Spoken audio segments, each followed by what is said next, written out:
Ronnie, fantastic. Snooker's Ronaldo is back in town. We're absolutely delighted that you're here for a record-extending 33rd Crucible campaign. Those years have gone quickly, haven't they? Can you believe it? 93, your debut. Yeah, 93. Wow, yeah, a long time ago. I remember it coming here as a qualifier, experiencing the Crucible. Amazing venue, incredible tournament. It's been it's a snooker player's dream to compete here, you know. If you tot it up, you've probably spent 2 or 3 years of your life here. Nobody knows the cauldron better than you. It must be the ultimate test of mental stamina in sport, would you think?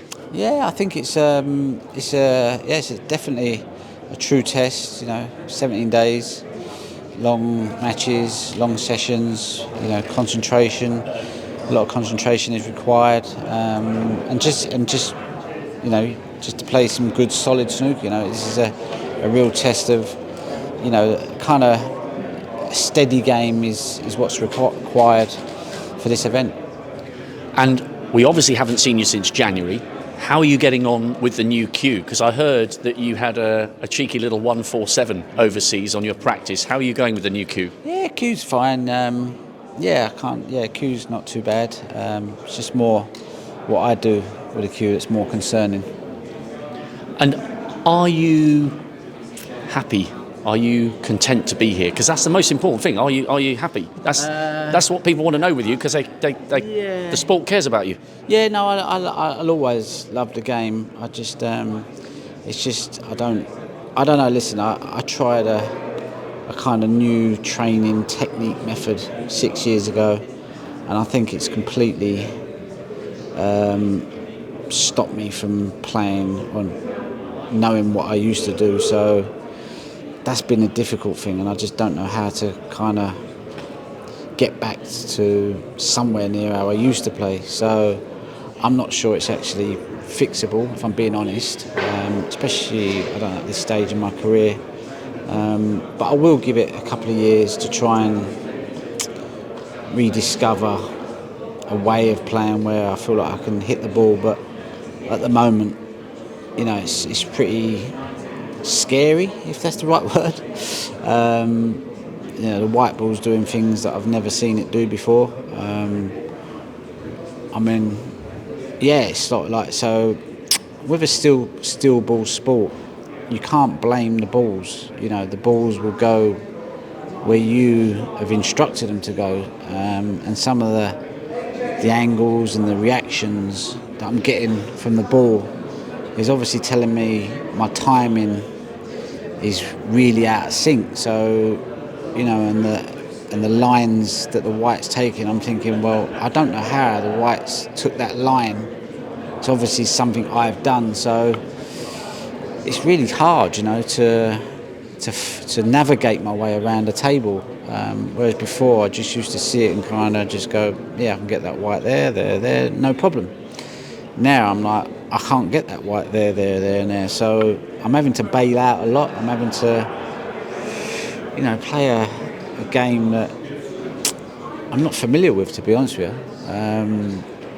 Whether I can repair it, whether I can get, you know, somewhere near to where I was, I don't think I can, to be honest with you. You know, I'm being honest. But I will try. Like I said, I'll give it 2 proper years, devote myself to the game, and just see if I can just build back something that's okay, if you like, you know.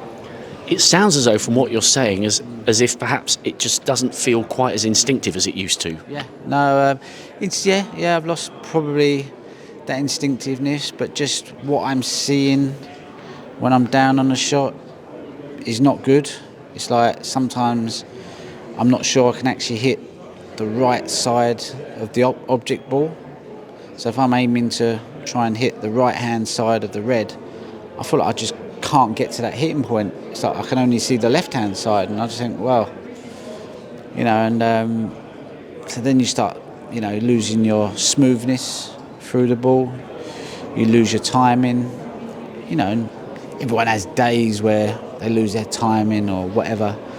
But when you compound that over like a 4-year period, it's sort of it's quite hard to it's like, where do you start to kind of put it right? You know, it's a tough one. It's a tough one. I've tried playing left-handed. I've tried using a pull bridge.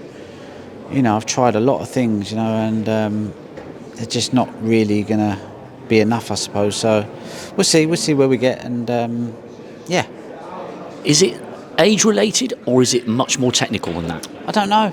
I don't know. I think obviously there possibly is an age thing. You know, you watch players that get to their late 40s, maybe early 40s. They kind of look a bit more less smooth through the ball. So maybe that's an age thing. Eyes are not the best, but I don't think it's a visual thing. I think it's just more not being able to get my body into the position and see what I need to see on the shot.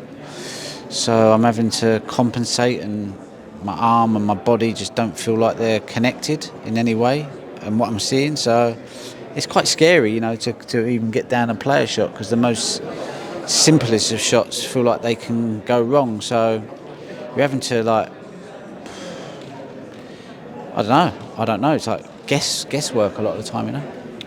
You've taken time away to make yourself feel better and have good mental health. What was the decisive factor that got you over the line and got you through the doors here this time? I think I decided that if I didn't play this tournament, I was definitely going to start next season and start from the beginning and just devote all my time to playing to as many tournaments as I wanted to play. And in between that, just practice and rest and have no other distractions. I thought I owe that to myself and to my career and to snooker.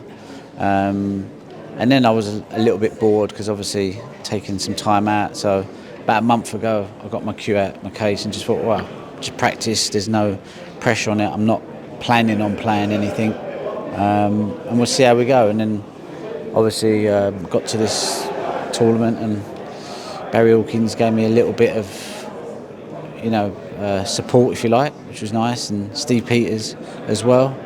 And I thought, okay, well, let's just try and go and just see how we get on, you know. Just see, hopefully the snooker gods give me something to feel good about, you know. Yeah, I had heard that you'd been practicing with Barry. He's had a fantastic season, and I know you've got huge respect for him because you've always said how well he played against you in 13 when you had a brilliant run, having had the season off and won the title. So that's brilliant that Barry stepped up. Yeah, no, Barry was great. I had a couple of practice sessions with Barry. I knew he was playing great, obviously. All season he's looked fantastic, you know. So, yeah, he gave me a good iron, which I expected, but I kind of needed that. But yeah, no, he said you're not playing as bad as you probably think you are, but we'll see. And what a first round match. I mean, a rerun of 2 world finals. I couldn't believe it when Carter came out the other side of the draw. It's a mouth-watering opener. Yeah, we have. We played 2 finals, have we? 08 and 12. Yeah.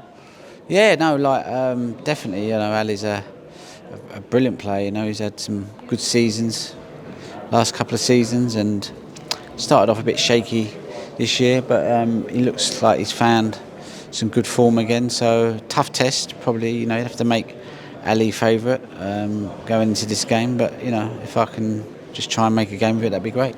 Great to have you here, Ronnie. Best of luck. Cool. Cheers. Thanks.